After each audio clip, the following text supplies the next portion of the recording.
I'm very much in favour of it. We had a situation in Cork where we had the League of Ireland club, Cork City, which was owned by an individual who unfortunately got into financial difficulty. The club ended up being wound up, and the supporters came together, formed a limited company, and we ended up buying the name of the club from the liquidator, and now Cork City Football Club is owned by over 600 individual members who all have an equal share in it, and it's thriving. I think it's something that other League of Ireland clubs such as Shamrock Rovers have led the way on.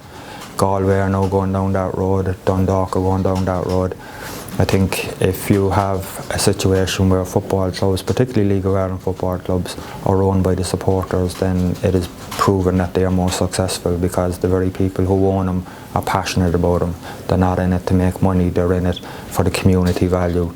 If you look at Cork City, we have huge outreach programs. We visit schools, we run training clubs. Do you ever get a chance to still play yourself any sport? No, I'm a little too old now to play sport, but I am a season ticket holder, and Dundalk is up now on Friday week, so I'll be at the cross along with probably 5,000 other people watching them.